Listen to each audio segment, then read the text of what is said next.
Imagine waking up in a country where one business empire touches the internet connection on your phone, the coffee you buy on your commute, the chicken you eat for lunch, and the supermarket where you buy your groceries. If you live in Thailand, you don't have to imagine. You live in the empire of the CP Group. Today, they generate over $80 billion in annual revenue, more than the GDP of entire nations. But they didn't start with oil, tech, or banking.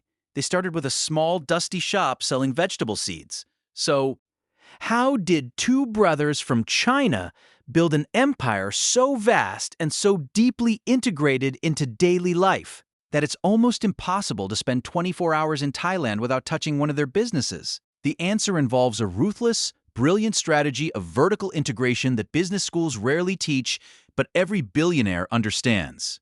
I'm Daniel, and welcome to Asian Money Map, where we decode the business empires, hidden money trails, and titans that shape the East. If you want to understand how wealth is actually built, concentrated, and kept in Asia, you're in the right place. To understand how CP Group achieved this level of dominance, we have to go back to 1921. Two brothers, Chia Ek Chor and Chia Seo Hui, arrived in Bangkok's Chinatown from Guangdong, China. They opened a tiny shop called Chia Thai, selling seeds imported from their homeland to Thai farmers. It was a decent business, but selling seeds is a slow, low-margin game. You sell the seed, the farmer grows the crop, and you don't make another cent until the next planting season. It was survival, not an empire. But the brothers, and eventually Ek Chor's son, Danin Cheravanant, realized something fundamental about agriculture. Why stop at the seed?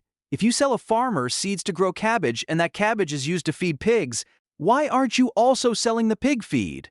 This realization sparked the first massive pivot. They changed their name to Charoen Pokphand, which translates to prosperity for consumers, and moved into the animal feed business. But selling animal feed still left them at the mercy of the farmer's unpredictable success. If disease wiped out a farm, CP didn't get paid. If market prices dropped, CP suffered. They needed a way to remove the risk. And that's when Danin Cheravanant engineered a system that would alter the Thai economy forever. Contract farming. Here is how the genius of contract farming works.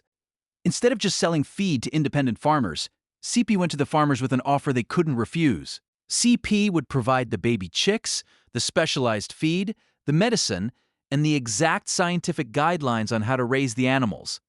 All the farmer had to do was provide the land and the labor. In exchange, CP guaranteed they would buy back every single fully grown chicken at a fixed price. For the farmers, it looked like a safety net. No more market fluctuations, no more guessing. But for CP, it was the ultimate masterstroke of scaling. They effectively gained access to farmland and labor without having to buy every plot of real estate or pay every worker a monthly salary. They positioned themselves across the biological life cycle of the food supply, pushing much of the overhead risk toward the farmers while keeping the supply chain unusually predictable. They even partnered with an American company, Arbor Acres, to bring genetically optimized, fast-growing chickens into Thailand. Before CP, eating chicken in Thailand was somewhat of a luxury, reserved for special occasions. CP turned it into a cheap, everyday staple. They transformed a fragmented, backyard farming culture into an industrialized meat printing machine. But the farm system wasn't enough. If you command the supply, but you don't command where the product is sold, you are still giving away your leverage to the middleman. You are relying on fresh markets, independent butchers, and grocers to push your product. Danin realized that to capture all the value, you can't just be the supplier. You have to own the shelf. So, what do you do when you have millions of chickens, mounds of pork, and factories producing ready-to-eat meals? But you need a guaranteed place to sell them? You buy the store. In 1988, CP Group set up the company behind Thailand's 7-Eleven business. And in 1989, the first store opened on Patpong Road. At the time, convenience stores weren't a massive part of Thai culture. People shopped at local mom-and-pop grocery stores. But CP wasn't just opening a shop. They were building an unbreakable distribution pipeline. Think about the synergy. CP's factories produce a frozen basil chicken and rice box. That box moves through a CP-linked refrigerated logistics system. It lands on a CP all 7-Eleven shelf. When you walk in and buy it, profit opportunities from the farm, to the factory, to the logistics, to the retail markup, stack up inside the CP network. Today, there are over 14,000 7-Eleven stores in Thailand. They are so ubiquitous that it's a running joke in Bangkok that you can give directions by pointing out the 7-Eleven across the street from the other 7-Eleven. But their retail dominance didn't stop there. 7-Eleven captured the daily, on-the-go purchases.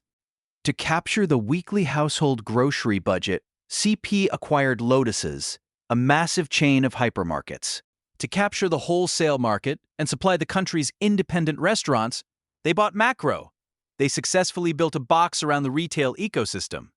Whether you are buying a single bottle of water, stocking up your family's fridge for the month, or buying 50 kilograms of pork to run your street food stall, you may be buying it from a CP-linked register.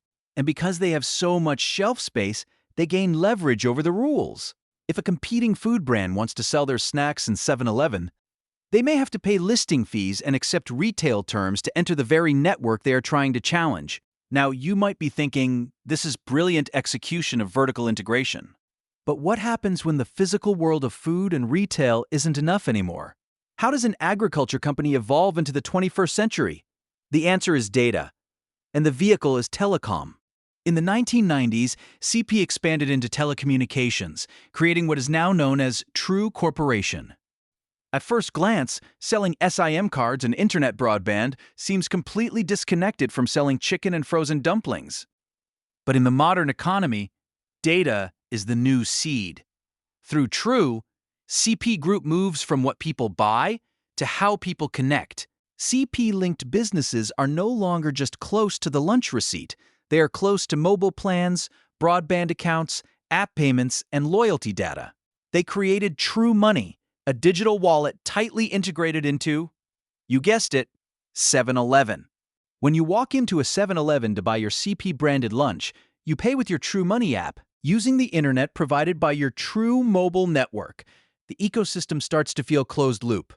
And just recently, this telecom arm grew even more powerful. True merged with its biggest rival, DTAC, creating Thailand's biggest mobile player by reported subscriber count in recent filings. Hovering around half of the mobile market depending on how the market is counted? The regulatory pushback was immense, but the merger went through anyway, cementing CP's position near the top of the digital food chain. And we haven't even talked about their international expansion. While most companies were terrified of investing in communist China in the late 1970s, CP Group took a massive gamble. When Deng Xiaoping opened up the Chinese economy, CP Group was the very first foreign investor to register a business in the Special Economic Zone of Shenzhen. Their business registration number in China was literally 0001. That early gamble made them one of the most important foreign agricultural and industrial players in China, giving CP a regional engine that strengthened their aggressive expansions back home in Thailand. But building an empire of this scale does not come without collateral damage, and this is where the story gets dark. CP Group's extreme reach is a masterclass for business students, but it can become a nightmare for smaller businesses. When one group sits near the feed, the farm, the wholesale price, and the retail shelf, competition can start to feel like an illusion. Some independent farmers argue that contract farming can trap them in a cycle of debt. They have to upgrade their farm equipment to meet strict standards, often taking out loans to do so while their margins remain razor-thin. Local mom-and-pop grocery shops struggle to compete with a brightly lit 7-Eleven that opens 24 hours a day and can beat them on price and convenience. When one business network reaches this deep into a nation's supply chain, it isn't just participating in an open market. It starts to look like the market's operating system. It influences the prices consumers see. It shapes the terms suppliers face. And if you are a Thai consumer, you are living inside their business model from the moment you wake up to the moment you go to sleep. The story of the CP Group is the ultimate proof that whoever owns the supply chain gates can shape the world around them. They didn't just build a successful company, they built a private infrastructure layer running alongside the state itself. They moved from the dirt of a seed farm to the sterile lights of 14,000 convenience stores, and finally into the digital invisible web of telecommunications. So, I want to pass the question over to you. Do you think a company should be legally allowed to reach across the entire supply chain from the farm all the way to the retail shelf? Or is this simply the ultimate genius goal that every business should strive for? Drop your thoughts in the comments below because I actually read them, and I want to know where. You draw the line between a smart business and a dangerous concentration of power. If you want to understand the hidden mechanics behind the businesses that run this side of the world, hit the subscribe button right now. We decode a new Asian money empire every single week, and you won't want to miss the next one. Next time you walk into a convenience store to grab a quick snack, take a look around. Remember, you're not just buying a bag of chips, you're feeding an empire. See you in the next one.